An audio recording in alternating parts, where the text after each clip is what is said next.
एक topic start करतो आहे फोटोसिंथेसिस म्हणून आहे पहा. ठीक आहे. आता फोटोसिंथेसिसविषयी तुम्ही ऐकलं असेल. मग याच्यामध्ये ह्या वर्डमध्ये आपल्याला दोन गोष्टी समजतात. कोणत्या आहेत त्या पहा. फोटो म्हणजे काय, लाईट, आणि by using this light formation. सिंथेसिसचा अर्थ काय होतो, फॉर्मेशन. आता फॉर्मेशन कशाचं होतं, फॉर्मेशन होतं कार्बोहायड्रेटचं. ठीक आहे ना. मग आता तुम्ही ऐकलं असेल फोटोसिंथेसिस कोण करतं, आपल्याला माहिती आहे प्लांट्स करतात पहा, प्लांट्स. मग ते त्यांना आपण ऑटोट्रॉप असं म्हणतो. They synthesize their own food material and also provide the food material for other organisms. त्यामुळं प्लांटला आपण प्रोड्युसर्स असं कन्सिडर करणार आहे. प्रोड्युसर्स असं म्हणायचं, चीफ प्रोड्युसर्स आपण त्याला म्हणूया. ठीक आहे. पण आता हे जे प्लांट्स आहे कोणत्या reaction, chemical reaction through food material तयार करतील स्वतःचं, दॅट इज फोटोसिंथेसिस.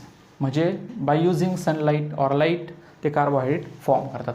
आता ही जी आपण सिम्पल जर डेफिनेशन पाहिली फोटोसिंथेसिसची, ती म्हणजे कोणती, लक्षात घ्या, intracellular. It is an intracellular chemical reaction. Intracellular म्हणजे काय, it is occur inside the cell. आता हे कोणत्या सेलमध्ये होते, मोस्टली जर आपण पाहिलं ज्या लिपमध्ये प्रेझेंट असतात मिझोफिल सेल्स, त्या मिझोफिल सेलमध्ये ॲक्च्युली फोटोसिंथेसिस होत असते. आणि ही कोणती, ॲनाबॉलिक प्रोसेस आहे, ॲनाबॉलिक प्रोसेस. मग आता ॲनाबॉलिक प्रोसेस म्हणजे काय, तिथं फॉर्मेशन होतं आहे, सिंथेसिस होतं आहे, त्याच्यामुळं आपण त्याला ॲनाबॉलिक प्रोसेस असं म्हटलं. आणि त्यामध्ये काय फॉर्म होतं आहे, carbohydrates formation, carbohydrate formation by using. पण त्याच्यासाठी काय लागतं, आपल्याला काही रॉ मटेरियल लागलं. मग ते कोणतं आहे, CO2 आणि H2. हे आपण रॉ मटेरियल म्हणून यूज करतो कार्बोहायड्रेटच्या फॉर्मेशनसाठी. Photosynthesis in the presence of light, in the presence of light, लाईटच्या प्रेझेन्समध्ये हे प्रोसेस होते. ठीक आहे. आता याचं जर आपण इक्वेशन जर आपण पाहिलं तर काय आपल्याला पाहिलं, 6CO2 प्लस आपल्याला 12 काय लागतील, H2O लागतील. आणि इथं काय कशाचं फॉर्मेशन होतं, हे C6H12O6. पण यामध्ये काही बाय प्रॉडक्ट पण फॉर्म होतात. मग ते म्हणजे कोणते, एक म्हणजे वॉटर 6H2O प्लस 6 ऑक्सिजनचे आपल्याला पाहायला भेटणार मॉलिक्युल्स फॉर्म होतील यामध्ये किंवा रिलीज होतील. ठीक आहे. आता यासाठी काय लागतं, यासाठी लागेल लाईट, आणि दुसरं म्हणजे क्लोरोफिल पिगमेंट. तो म्हणजे इम्पॉर्टंट कोणता आहे, क्लोरोफिल ए. त्याला आपण रिॲक्शन सेंटर असं म्हणणार आहे. ठीक आहे. आता हे जे प्लांट असतात हे काय करतात, कार्बन डायऑक्साईडला, ह्या कार्बन डायऑक्साईडला हे कशा थ्रू घेणार, आपल्याला माहिती आहे प्लांट पण काय करतात, ब्रिदिंग वगैरे करतात. पण ते ब्रिदिंग कशा थ्रू करतील, स्टोमॅटा. स्टोमॅटा म्हणजे काय असते, ओपनिंग प्रेझेंट असते. एक तर लीफवर किंवा ग्रीन स्टेमवर आपल्याला ओपनिंग पाहायला भेटणार, त्याला आपण स्टोमॅटा असं म्हणणार. या स्टोमॅटा ते काय करतात, CO2 घेतात आणि व्हेन्स थ्रू काय मिळवतील, वॉटर वगैरे मिळवतील. ठीक आहे. आणि फोटोसिंथेसिस करतील. पण आता या फोटोसिंथेसिसचे जर आपण पाहिलं ना, आपल्याला पाहायला भेटणार दोन पार्ट असतात. मग आता पहिलं जो त्याच्यामध्ये असलेली स्टेप आहे, त्या स्टेपला आपण म्हणायचं लाईट रिॲक्शन. काय म्हणतो आपण त्यांना, लाईट रिॲक्शन असं म्हणणार आहे. आणि दुसरी जी आहे त्याला आपण म्हणतो डार्क रिॲक्शन. आता लाईट रिॲक्शन म्हणजे काय, light reaction is nothing but it is light dependent reaction. हे लाईट डिपेंडंट आहे.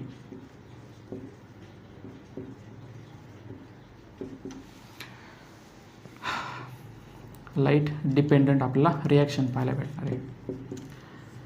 त्यामुळं आपण त्याला लाईट रिॲक्शन असं म्हणणार. आणि ही जी आहे ही लाईट इंडिपेंडंट रिॲक्शन आहे. लाईट इंडिपेंडंट म्हणजे याच्यासाठी लाईटची गरज पडत नाही. एन्झायमॅटिक आपल्याला ही प्रोसेस पाहायला भेटणार आहे. ठीक आहे. आता सेल ऑर्गनायझेशनची किंवा सेल द युनिट ऑफ लाईफमध्ये आपण जर पाहिलं होतं, क्लोरोप्लास्टचं ऑलरेडी स्ट्रक्चर पाहिलेलं आहे. आता हे जे प्लांट्स आहे हे कोणत्या सेल ऑर्गॅनिझम थ्रू फोटोसिंथेसिस करतात. इथं जर आपण पाहिलं देखायचं स्ट्रक्चर आहे क्लोरोप्लास्ट. क्लोरोप्लास्ट हे काय करतं, फोटोसिंथेसिससाठी हेल्प करणार आहे. ठीक आहे. मग आता ह्या क्लोरोप्लास्टमध्ये जर आपण पाहिलं तर कोणकोणते स्ट्रक्चर असतात आणि ह्या जे रिॲक्शन्स आहे हे कुठं कुठं होतात हे आपल्याला माहीत पाहिजे. आता हे जर आपण पाहिलं पूर्ण जे स्ट्रक्चर आहे याला आपण काय म्हणलं होतं पहा, ग्रॅना असं आपण त्याला म्हणलं होतं, ग्रॅना. आणि प्रत्येक ग्रॅनामध्ये आपल्याला असे कॉइन लाईक स्ट्रक्चर्स पाहायला भेटतात, त्याला आपण म्हणतो थायलॅकॉइड्स. थायलॅकॉइड्स इनसाइड दिस थायलॅकॉइड काय होतं, light reaction will takes place. कारण की ह्या थायलॅकॉइडच्या आतमध्ये काय प्रेझेंट असतात, क्लोरोफिल पिगमेंट्स प्रेझेंट असतात. क्लोरोफिल पिगमेंट किंवा त्याला आपण फोटोसिंथेटिक पिगमेंट असं कन्सिडर करतो. क्लोरोफिल किंवा आपण काय म्हणतो त्याला फोटोसिंथेटिक पिगमेंट का जे फोटोसिंथेसिससाठी हेल्प करतात. असे पिगमेंट थायलॅकॉइडवर प्रेझेंट असतात. ठीक आहे, थायलॅकॉइड मेम्ब्रेन प्रेझेंट असतात. दुसरं जर आपण पाहिलं तर डार्क रिॲक्शन. मग आता बाहेरच्या साईडला आपल्याला काय पाहायला भेटणार, क्लोरोप्लास्टचा मॅट्रिक्स प्रेझेंट आहे. या मॅट्रिक्सला आपण म्हटलं होतं पहा स्ट्रोमा. आणि या स्ट्रोमामध्ये काय प्रेझेंट असतात, एन्झाईम्स असतात, डिफरंट टाईपचे एन्झाईम्स. ओके, आणि these enzymes are require for dark reaction. म्हणजे याच्यासाठी ही प्रोसेस कुठं ती स्ट्रोमामध्ये होईल डार्क रिॲक्शन. आणि त्यासाठी रिक्वायर असलेले सगळे एन्झाईम्स हे कुठं प्रेझेंट असतात, या स्ट्रोमामध्ये प्रेझेंट असतील. ठीक आहे. आता लाईट रिॲक्शनमध्ये होतं काय, ॲक्च्युली लाईट रिॲक्शनमध्ये आपण यूज करतो वॉटर आणि डार्क रिॲक्शनमध्ये आपण यूज करणार CO2. ठीक आहे. मग आता लाईट रिॲक्शनमध्ये बाय युझिंग वॉटर काय फॉर्म होतं, तर त्यामध्ये ॲसिमिलेटरी पॉवर फॉर्म होणार. म्हणजे ATP एनर्जी जी लागणार आहे CO2च्या फिक्सेशनसाठी का जी डार्क रिॲक्शनमध्ये होती. ठीक आहे. ATP कुठं सिंथेसाइज होणार, लाईट रिॲक्शनमध्ये. आणि सोबत जर आपण पाहिलं तर काय होतं, त्यामध्ये एक रेड्युसिंग कोएन्झाइम फॉर्म होणार आहे. मग त्या रेड्युसिंग कोएन्झाइमचं नाव आहे NADPH2. हा रेड्युसिंग कोएन्झाइम फॉर्म होणार. ठीक आहे. टुगेदर यांना आपण म्हणतो ॲसिमिलेटरी पॉवर. ती ॲसिमिलेटरी पॉवर आपल्याला लागणार CO2च्या फिक्सेशनसाठी, CO2चं रिडक्शन करण्यासाठी. ठीक आहे. आता हे जे CO2चं रिडक्शन हे कुठं होतं, हे डार्क रिॲक्शनमध्ये आपल्याला पाहायला भेटणार आहे. ठीक आहे.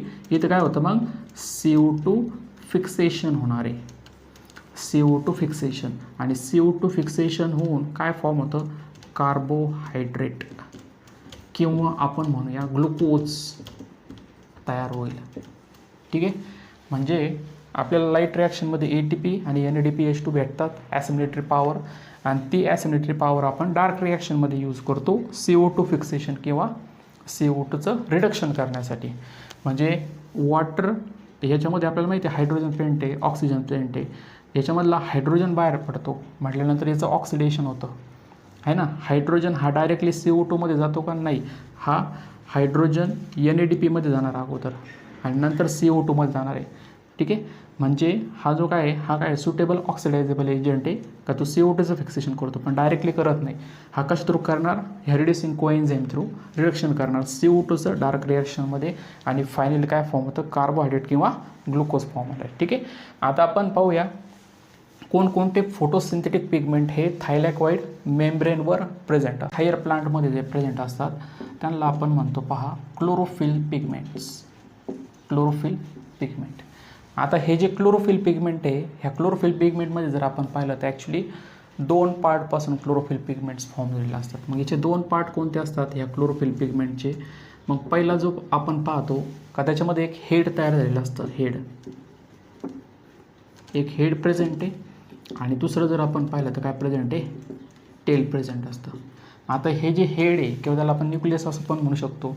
हे हेड कशापासून फॉर्म झालं, हे टेट्रा पायरॉल रिंग थ्रू तयार झालं आहे. ठीक आहे. आणि टेल हे हायड्रोकार्बनपासून तयार झाले, हायड्रोकार्बन. आता हे टेट्रा पायरॉलपासून जी रिंग फॉर्म झालेली आहे त्या रिंगला आपण म्हणणार पॉर्फिरिन रिंग. ठीक आहे. आणि हे जी टेल आहे त्याला म्हणणार आपण फायटॉल टेल. काय म्हणतो आपण त्याला, फायटॉल टेल असं म्हणणार आहे. ठीक आहे. म्हणजे जर आपण पाहिलं तर मॅग्नेशियम सेंटरला प्रेझेंट असतो. त्यानंतर इथं समजा मी 1 2 3 4 असं काय प्रेझेंट आहे, यामध्ये 4 पायरॉल रिंग प्रेझेंट असतात. आणि हा जो पूर्ण स्ट्रक्चर फॉर्म होईल ह्या हेडला किंवा ह्या रिजनला आपण म्हणणार पॉर्फिरिन हेड. पॉर्फिरिन हेड असं आपण त्याला म्हणणार आहे. आणि खालच्या साईडला जर आपण पाहिलं तर काय प्रेझेंट आहे, ही लॉंग हायड्रोकार्बनची चेन प्रेझेंट असते, त्याला आपण फायटॉल टेल असं म्हणूया. ठीक आहे. आता ही पहिली रिंग आपल्याला पाहायला भेटणार, ही सेकंड रिंग, ही थर्ड, ही फोर्थ. ठीक आहे. म्हणजे त्याला आपण टेट्रा पायरॉल असं म्हणू शकतो. टेट्रा म्हणजे त्याच्यामध्ये 4 असतील. आता क्लोरोफिल पिगमेंट्स मेनली दोन आपल्याला पाहायला भेटतील का जे हायर प्लांट्समध्ये प्रेझेंट असतात. आता कोणकोणते असतात ते असतात क्लोरोफिल ए आणि दुसरं आपल्याला पाहायला भेटणार क्लोरोफिल बी. क्लोरोफिल ए आणि क्लोरोफिल बी. आता क्लोरोफिल ए आणि क्लोरोफिल बीमध्ये काय डिफरन्स आहे तर क्लोरोफिल एमध्ये जर आपण पाहिलं तर याच्या थर्ड कार्बनला पहिल्या पायरॉल रिंगच्या थर्ड कार्बनला मिथाईल ग्रुप प्रेझेंट आहे. मिथाईल ग्रुप प्रेझेंट असतो CH3. ठीक आहे.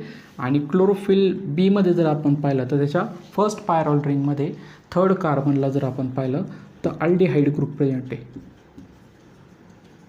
आता अल्डिहाइड ग्रुप आपल्याला माहिती आहे CHO असेल. म्हणजे ह्या ठिकाणी जर आपण पाहिलं तर हे कोणती आहे पहिलं पायरॉल रिंग आहे आणि याच्या थर्ड कार्बनला आपल्याला हा डिफरन्स पाहायला भेटणार ए आणि क्लोरोफिल बीच्या बाबतीत.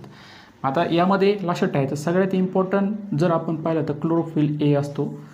ह्या क्लोरोफिल एला आपण इसेन्शियल फोटोपिगमेंट काय म्हणू शकतो आपण त्याला एक तर इसेन्शियल फोटोपिगमेंट असं म्हणतात त्याला किंवा त्याला आपण म्हणणार रिॲक्शन सेंटर. कारण की हा जो क्लोरोफिल ए हा ॲक्च्युली लाईट एनर्जीचं कन्व्हर्जन केमिकल एनर्जीमध्ये करण्यासाठी रिस्पॉन्सिबल आहे. Hence it is called as essential photopigment or reaction centre. आता ऑदर जर आपण पाहिले यामध्ये दुसरा जो आहे ते कोणते येतं कॅरेटिनॉइड्स असतात. कॅरेटिनॉइड्स पण हे सगळे हायर प्लांटमध्ये प्रेझेंट असलेले फोटोसिंथेटिक पिगमेंट आहे. आता हे डिफरंट कलरचे असू शकतात. रेड असू शकतं, येलो असू शकतं, ऑरेंज आपल्याला पाहायला भेटणार म्हणजे याच्यामध्ये डिफरंट असतात कलर. पण दोन टाईप असतात मेनली यामध्ये पण. आता पहिला जो आहे तो कोणता आहे कॅरेटीन. कॅरेटीनचा कलर असतो ऑरेंज आणि त्याचा जरा फॉर्म्युला जर आपण पाहिला C40H56. ठीक आहे. आणि दुसरा जर आपण पाहिला सेम स्ट्रक्चर आहे फक्त तो ऑक्सिडाइज झालेला आहे. ठीक आहे. मग त्याचं नाव आहे झांथोफिल. झांथोफिलचा कलर असतो येलो. हा ऑक्सिडाइज आहे फक्त याला आपण काय केलं ऑक्सिडाइज केलं म्हणजे काय करणार आपण C40H56 आणि O2 हे झालं स्ट्रक्चर कशाचं झांथोफिलचं. ठीक आहे.